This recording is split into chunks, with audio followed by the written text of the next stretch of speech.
Hello, everybody, and welcome to the Luck Bubble.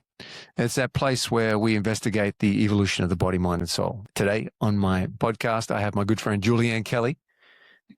You're right there, fidgeting around, getting comfortable. Somewhere there's a very cold sheep, I just noticed as well. Well, it's been Baltic in Melbourne. Baltic, yeah, it's the end of summer. Last night. You know how they wrote it last night? They said it's 17 degrees, but because of the wind chill, it feels like 5. Why don't they just write 5? What are they wasting my time for by telling me it's 17, but because of that, it's 5? You know what I mean? Yeah, that's a massive difference. 12 degrees. Yeah. That's huge. But it's also a massive waste of my time. Tell me it's 17, but it feels like 5. Just tell me what it feels like. I don't care what the rest of it is like. Julianne, before we get stuck into this, could you explain to the average Joe what kinesiology is? Is there a definition? Should I put a definition up on the screen about what? So kinesiology is using what they call biofeedback. So you use a muscle test to determine answers to questions that you're asking the body and the energetic system in the body. And so it will answer yes, no questions, help you feel where there's an incongruence in the energy in a muscle to give feedback to what you're searching for. Golden, that's just one of the tools that you use. I know you're an expert, well, very well schooled in many fields. Human design, being something that human design. I've studied hypnotherapy, qualified as a kinesiologist, unqualified coach, and use my intuition quite a bit as well because I've worked in the energetic field for 25 years. Yeah, very also cool. Body therapist, masseuse. Oh, that's right. I forgot about that. I've known Jack for a long time, and her and her family are very, very close to me, and I've seen her get incredible results. And before we go into that, what I like to do with my guests is I'd love you to show us something that lights you up, something that makes you laugh, something that brings you back, if you will. And I asked you during the week to cough up something. And I've got a little playlist here that I'm going to play for you, a couple of things that I'm just going to put up, and you can talk us through it. So whilst I'm setting it up, could you talk people through what this is and why it lights you up? Well, it just makes me laugh. I have a folder on Instagram called Shit That Makes Me Laugh. And I set it up 2 years ago because, as I'm sure a lot of people can relate to, you can end up in some pretty dark areas of the internet if you're not scrupulous with your algorithm. And I also realized, probably because of the work that I do, that it can also be an area where you can filter for positivity.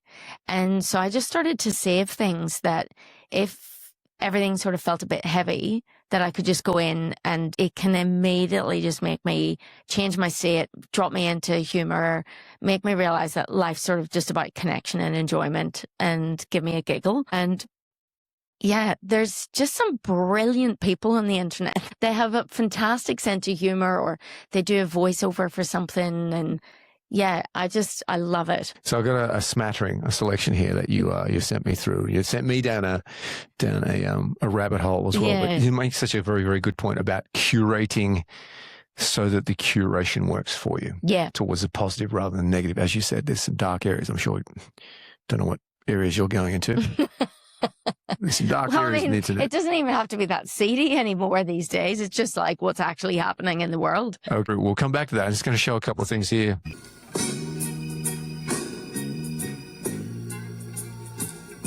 Who hasn't broke the sweat changing the shape, right? Yeah.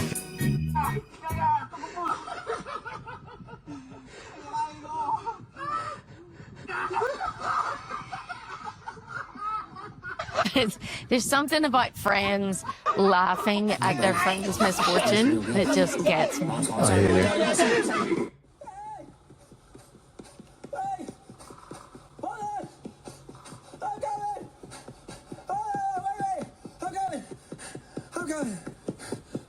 Hey, good to see you. So this is a new main spot, huh? A little less cozy than last time. That's right. You know, it's a about concrete in the jungle. Start dreaming of it.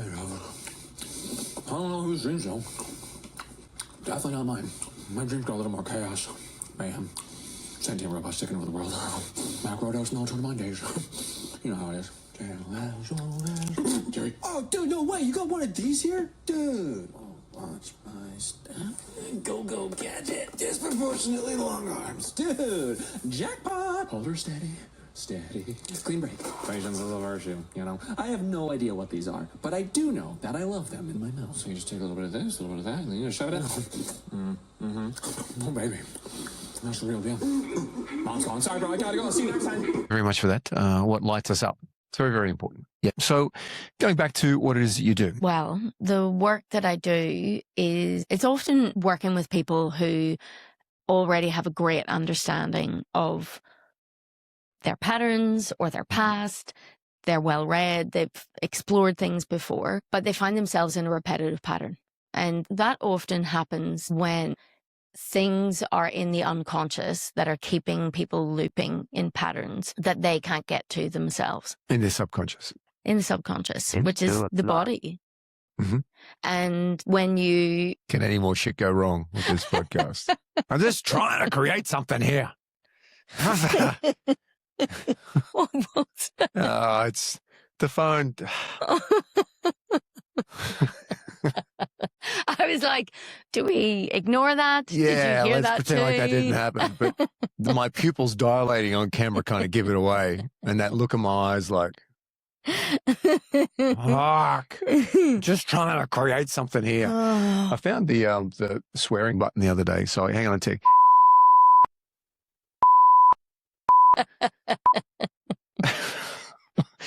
Okay, back into it. So energetically, do you find that the subconscious, the mind is following where there's subconscious blocks in the body? Do you find the body correlates to what's going on in the mind? No, and that's the problem. Interesting. So what's happening is somebody's conscious mind has decided they want something, they want to do something, they want to create a podcast, right? Okay. I mean, clearing right now. Okay, let's do that. Let's give people a look at it. So I'm here trying to create this thing. This is the second time round. Shit's going wrong.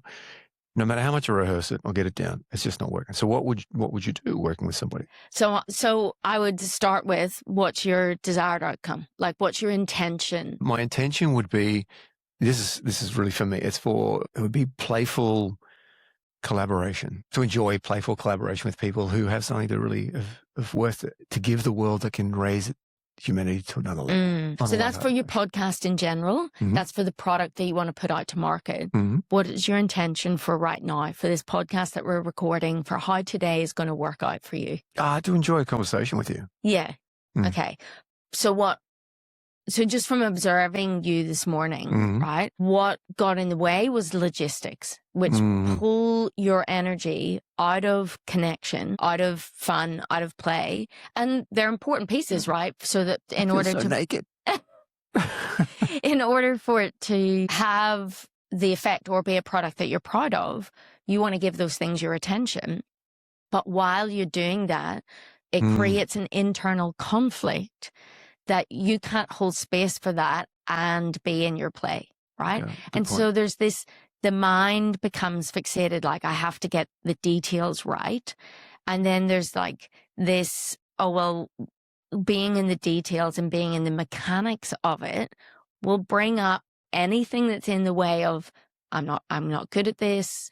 What if I fuck this up? What if I get this wrong? What if this is not going to go smoothly? Now we're under time pressure.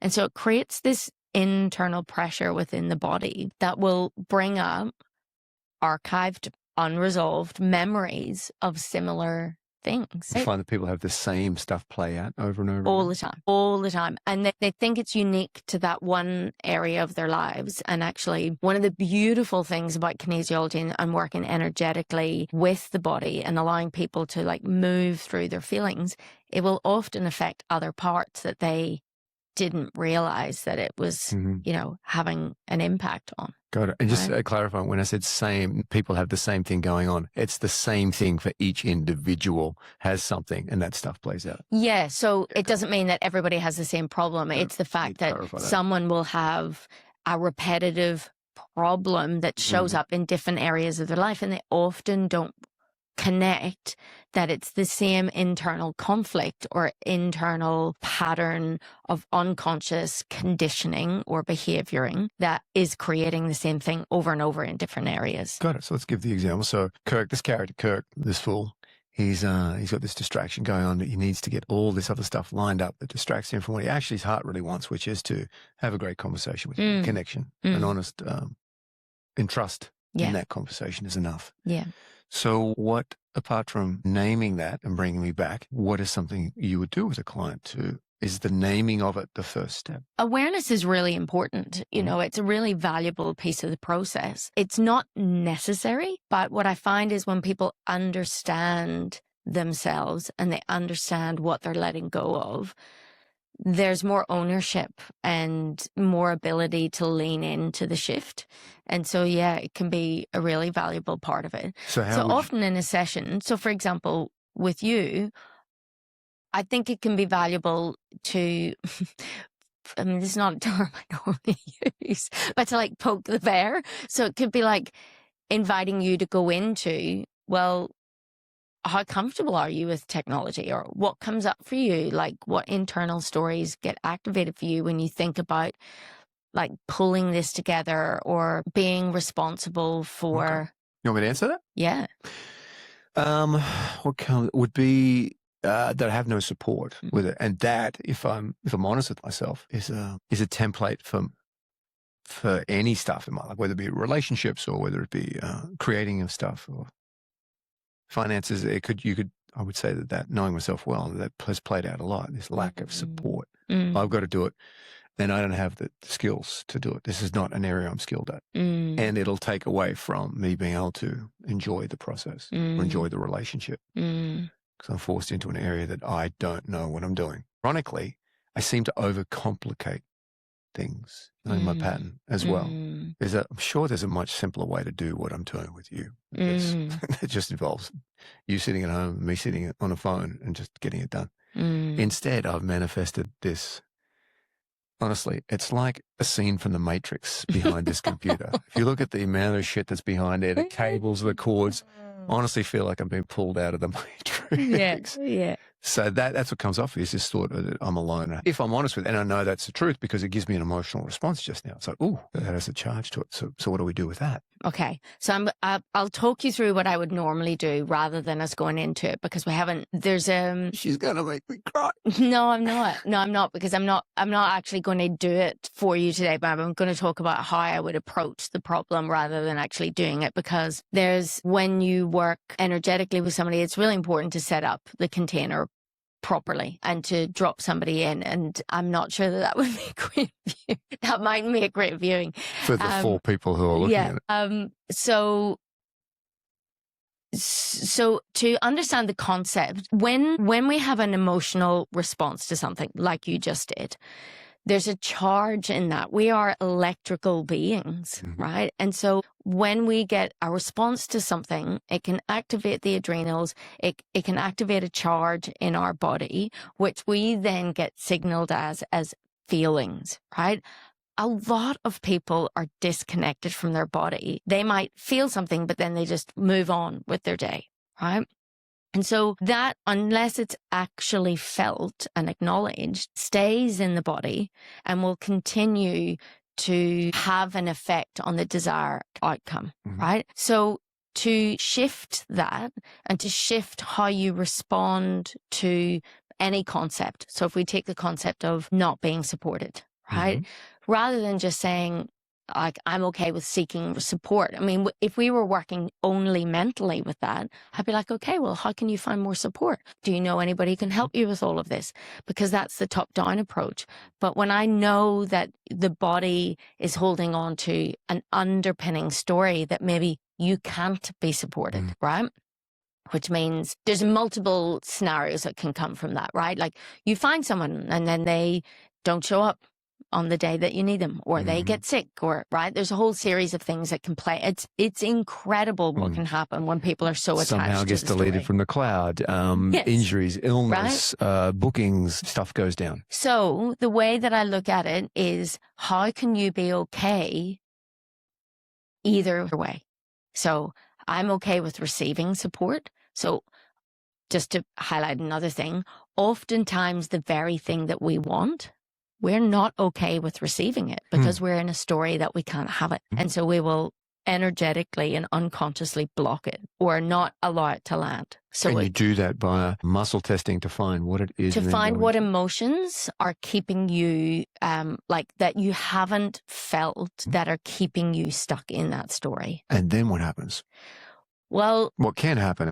I'm okay with receiving support. I'm okay with not receiving support. Because if you're in the story of, I have to have support, if support doesn't show up, then you're at the mercy of the other person. You can't cope. Like a neutralization, if you will, of this. So then it puts you in a neutral place of choice, right? And that's when the mental strategies and the choices and the goals and everything become much easier to implement, because you're not in this repressed emotional or energetic state or overactive, like reactive state to what's happened. So how I do that is we muscle test what emotions are stuck there, and it's inviting somebody to drop deeply into the body, into their energy system, and feel what is in the way. Literally feel it. It sounds so easy, and it is, because it's a short amount of time, but it's quite incredible actually how avoidant and uncomfortable people are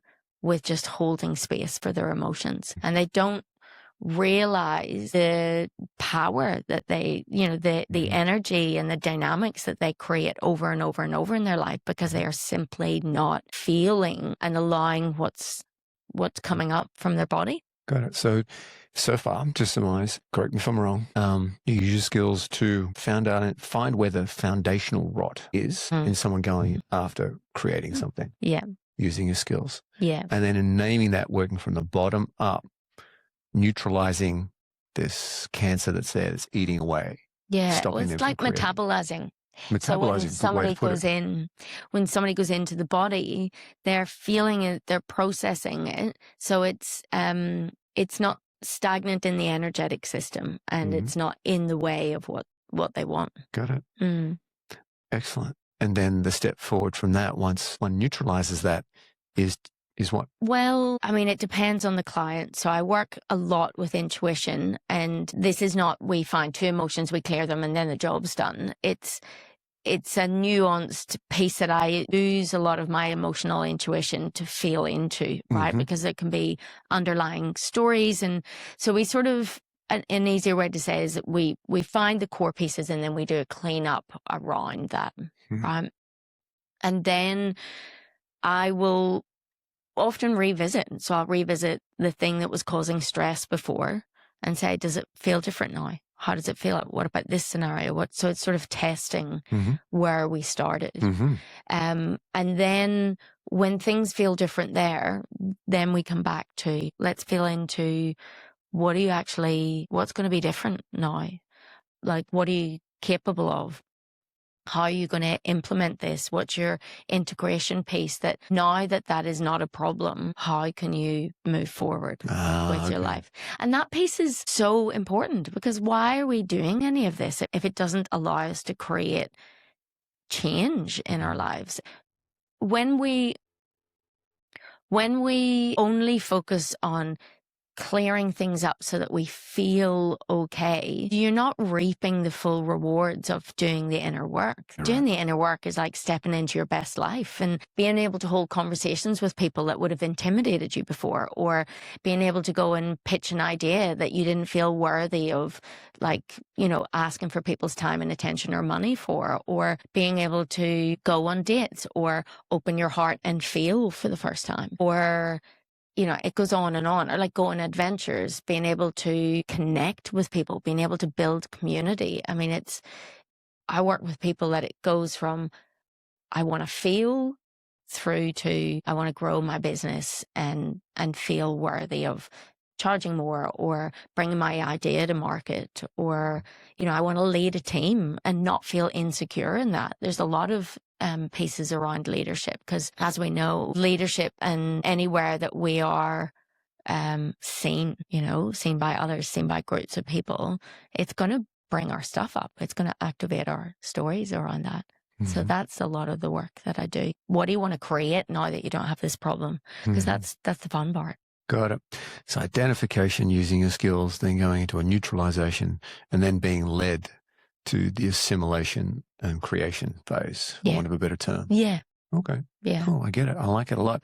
How do people get a hold of you?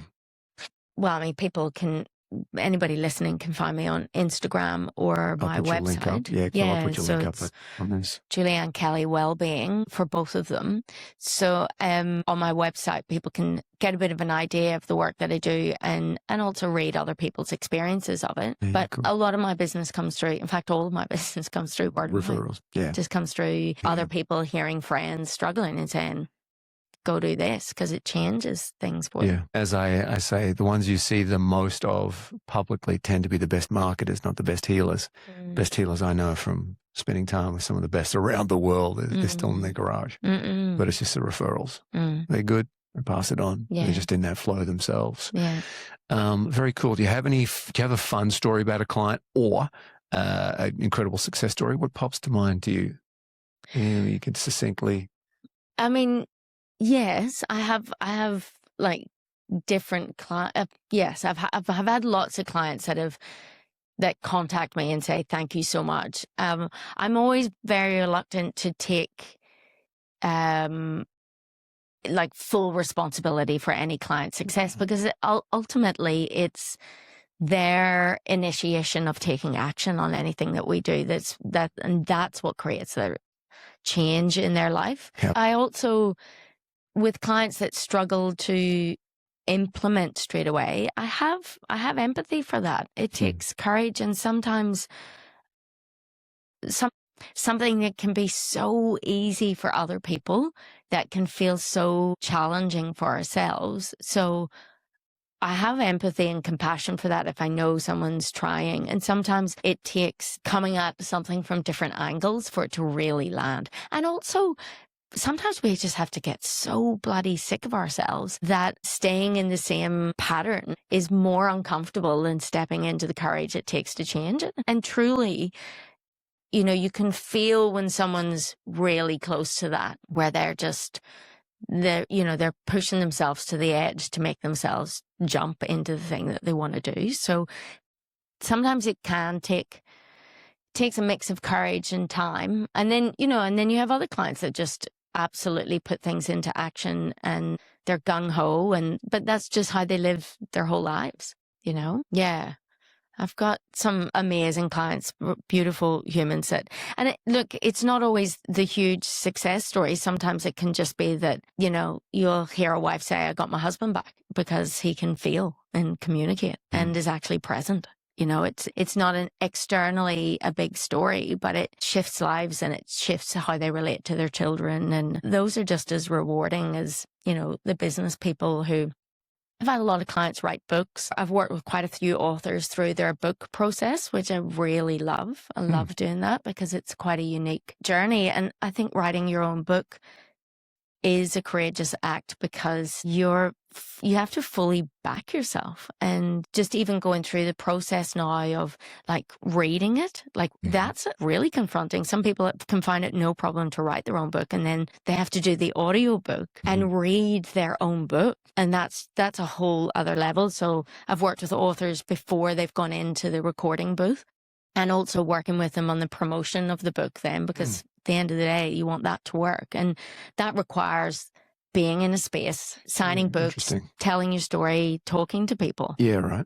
Not being at home writing it. Whole other level again. Whole other level. So that's a journey I've loved. I've worked with quite a few authors on that journey now. Nice one. Thank you very much for that. You going to stick around?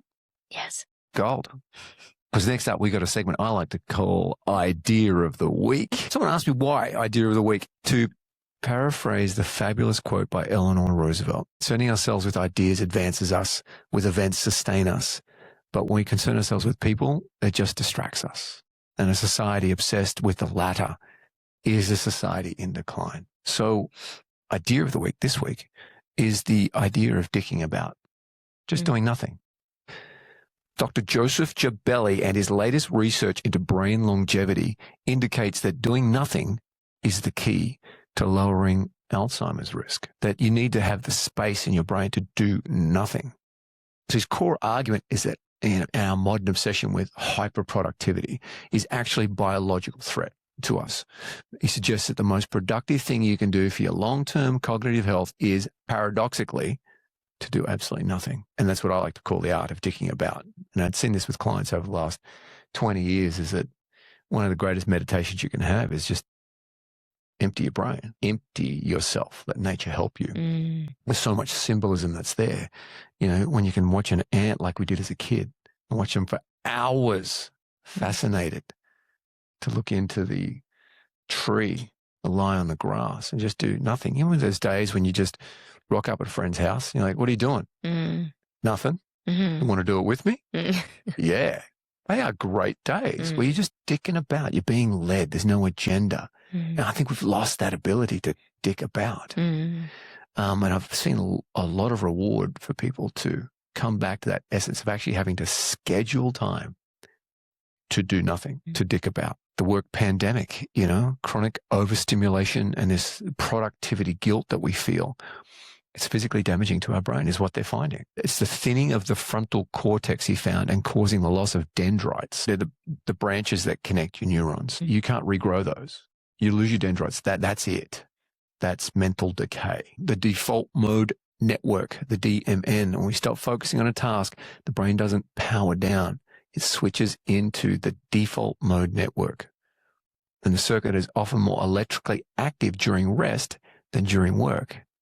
And it's handling the neural housekeeping, memory consolidation, and emotional processing. It's like we discovered that fasting, after 18 hours, you go into autophagy where your cells go into cleanup mode. Same thing with your brain. When you go into DMN from doing nothing, your brain goes into cleanup mode. And as we're starting to find out about plaque in the brain and its cause of dementia, this is the cleaning up.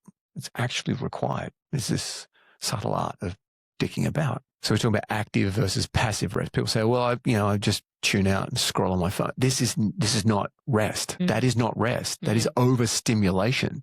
It's passive consumption that keeps the brain in a reactive state. True rest requires self-fascination with no stimulus. It's low-stakes engagement with the world, like staring at trees or people watching or tinkering. Tinkering's a good one. Scheduling the unscheduled. Schedule some time to dick about. It's preventative maintenance, viewing this dicking about time not as laziness, but as a biological necessity to prevent cognitive decline and burnout. It's literally taking the time to do nothing. True dicking about is high whimsy and low stakes. It's the incubation period where your best ideas actually form away from the pressure of a deadline. I like this a lot. Tell me, what do you do to dick about? I have a vivid memory as kids we had quite a big back garden where we lived, and my dad grew like raspberries and blackberries and gooseberries and plums and, so the garden was like two different parts of the garden that had loads of fruit and everything. So I think because we had a big back garden, everybody loved to come over to our place. And, this was in Belfast, but I have a memory of one summer, just, the stuff that you end up getting up to. You're like, wow, that was a weird way to spend a day. Like jumping off a ladder with our arms through the handles of like plastic shopping bags to see could they inflate like parachutes, just having such a laugh jumping off this ladder over and over again, And your mum yelling at her, Julianne, you're 24. For fuck's sake. When are you going to stop this? But yeah, we don't create enough time. And I think actually living in a city doesn't facilitate a lot of that. I think we're very lucky in Australia. Actually, going to the beach is a good time to like dick around because you tend to, people do bring their phones to the beach and they are on their phones a bit more, but but you can't bring it into the water. So being in the water in summer is just such a gorgeous place. It's really just really nice just being present with the waves coming in, and that's really beautiful. One place I actually found that I did more of it was when we were living up in Byron. So we lived up there 2 years ago. Something really special happened that I used to sit on the back deck and just listen to the birds. And I've had friends that have been so present to nature, and I've got a girlfriend that you can walk along with her, and you'd be in this deep conversation and she'd be like, oh my God, look at that flower.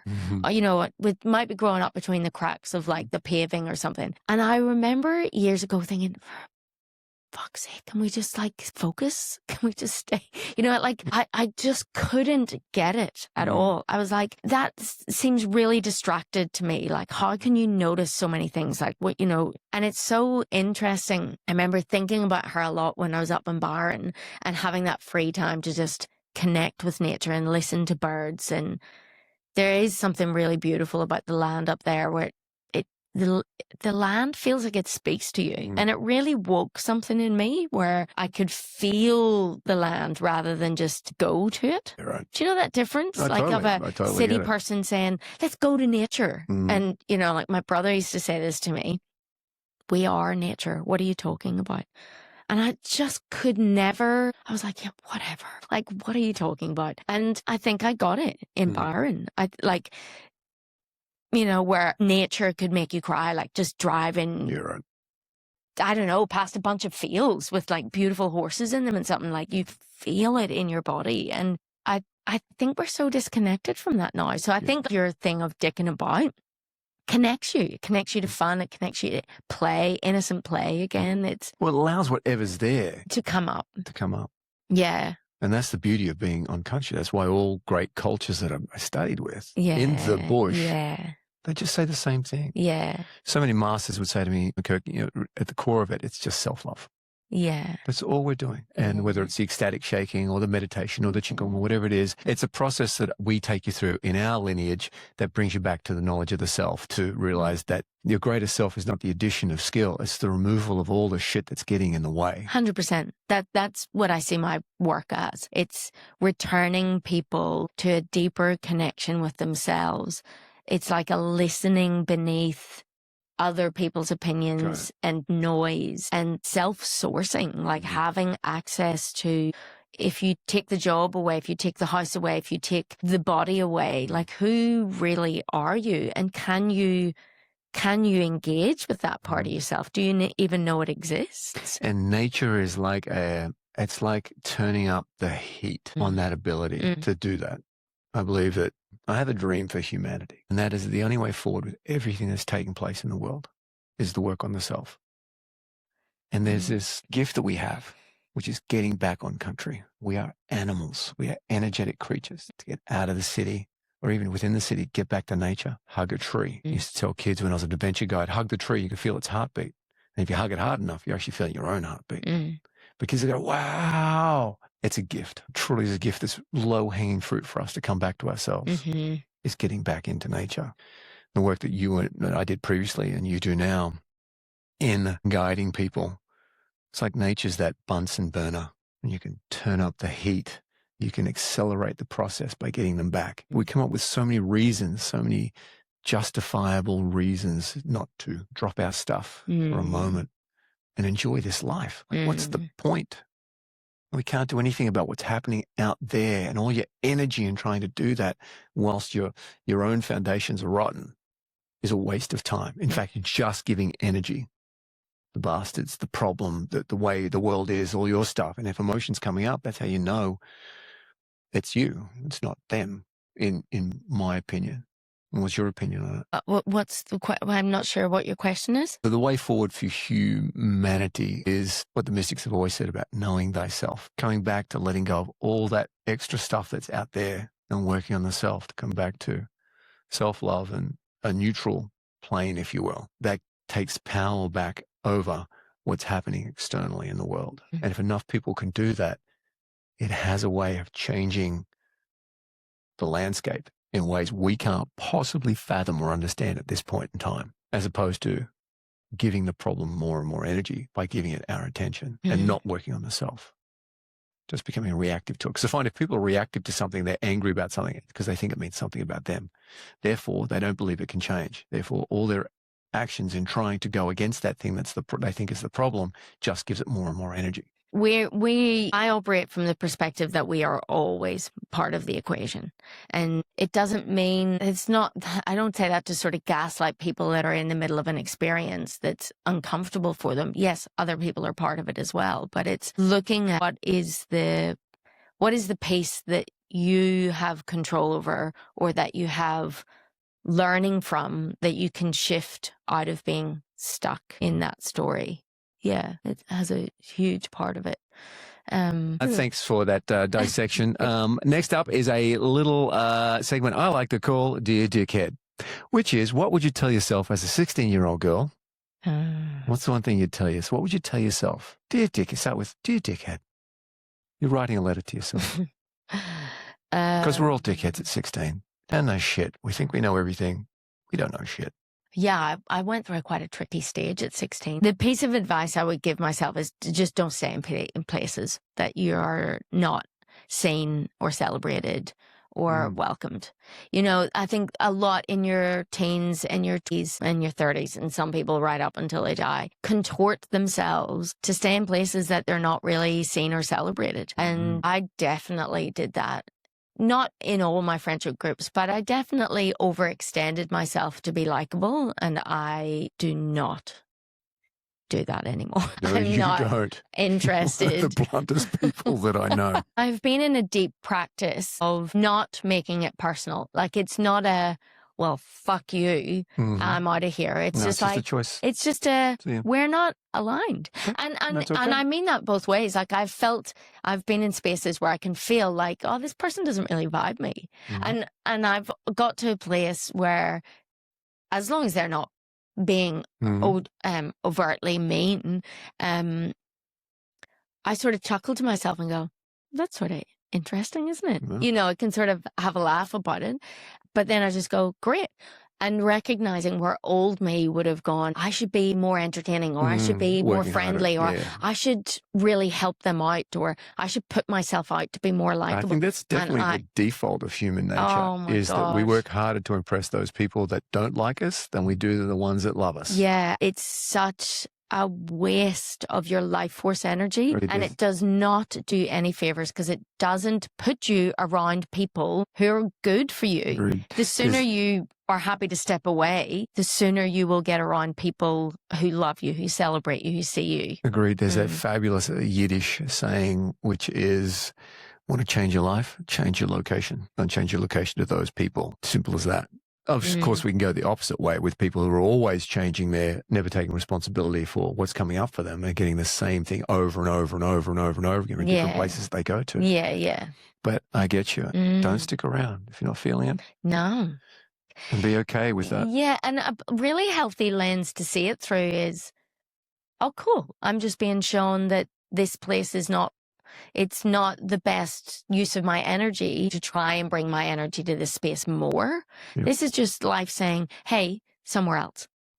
And the more that you learn to be okay to be by yourself, or to, you know, just be okay to not fit in everywhere, the sooner you find your people and you're happier. Right. A lot of freedom in that. A lot of freedom. What's the one thing you tell yourself that now that you think is the biggest bang for your buck, for you getting the most out of life? If you have one, if you don't, you'll receive an electric shock in that chair for not coming up with an answer. I honestly think the biggest bang for your buck is to be intentional, is to wake up every day and set an intention. And for the day, or for life, or for a relationship, for an endeavor? All of it. But honestly, like every day. I'd never get out of bed. I'd be there 7 hours. Well, you used to have one, which was really helpful, because sometimes if you're in overwhelm, or say, for example, you're really struggling to find hope, or struggling to see a path out of somewhere, or feeling really overwhelmed or sad or depressed, right? Or you've just been through a breakup and you're heartbroken. Somebody saying live with intention can be, I'm struggling to like move through the day right now.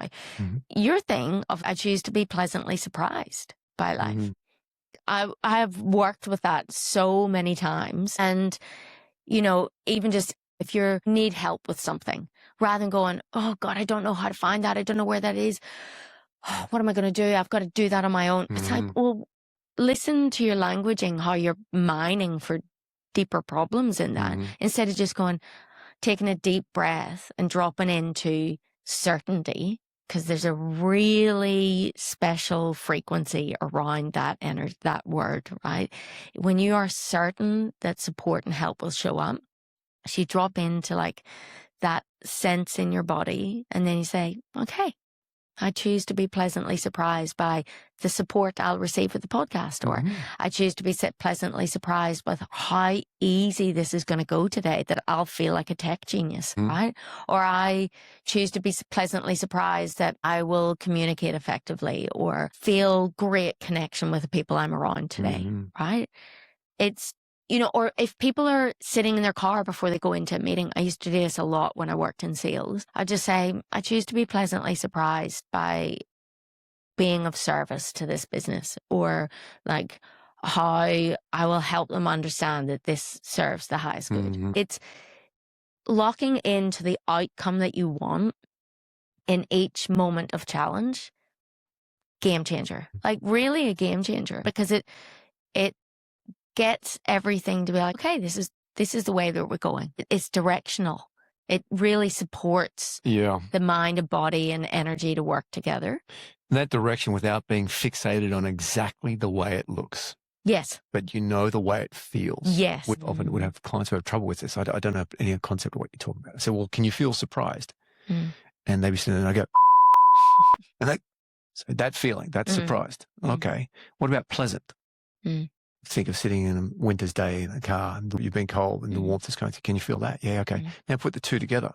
It's like pleasantly surprised, because you don't know where the surprise is coming from. So your radar instantly goes up. So we're going to wrap things up in a moment, but we're going to have the spinning wheel of practices is what I like to call it.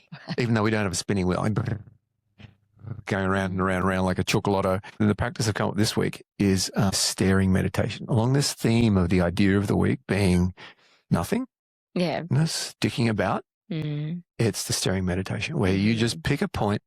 If you want to go outside or even in a room, you can do it anywhere. You can do it lying in your bed, looking up at the ceiling, preferably sitting up because you'll fall asleep if you're lying down. The pull is too strong. You want to anchor your system in being seated and your mind going into deep rest, non-sleep, as opposed to lying down and then just falling into sleep. We'll do it for a couple of minutes, and then I'm going to play a song, and then I'll just sign off, and you can stay in the meditation for as long as you want. We're just staring at a point, but it only takes a few minutes for it to kick in. And neurologists say it's one of the fastest ways to get your brainwave state to change is actually with your eyes open, staring at a point, just going blank. It's literally blankly staring. And everything that happens, you just keep staring and you just get blank. You okay at having your play for a couple of minutes? Yeah. Okay. So we're going to have a play, and then a couple of minutes in, ignore what I'm doing. I'm just going to play a song for us. And then at the end of that song, we'll just sign off and say goodbye for the day. But I recommend pulling your car over. You don't want to do this whilst you're driving. My God, no way. Not a good look. Or heavy machinery. Or heavy machinery and drugs and meditation at the same time. Not a good look. Get yourself comfortable. Put both feet on the floor if you can, wherever you are. And then you're just going to pick a point. And just take a big breath in. And let it all go. Another big breath in. Let it all go and just pick your point, and you're just going to stare at it no matter what happens in the room, no matter what stimulus is there, sound, sight, feeling, sensation.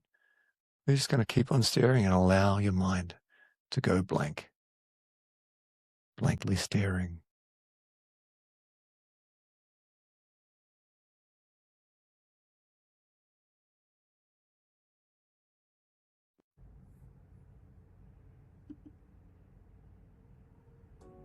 Just keep staring, just allowing yourself and your body, just allowing everything as you blankly stare.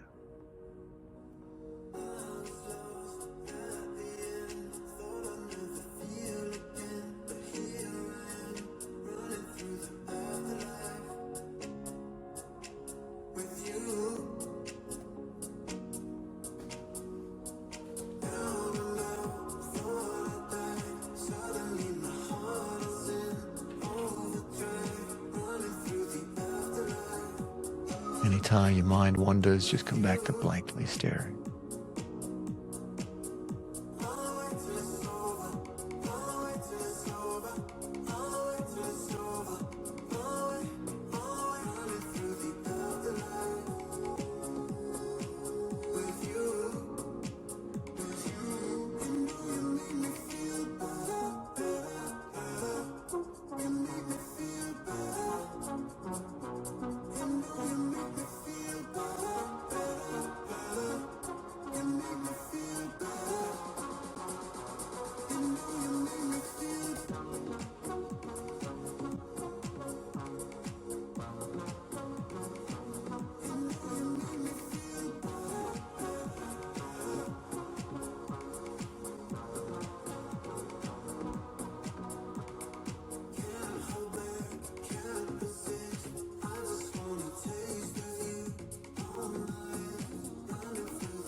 Great song there by Hold Bank.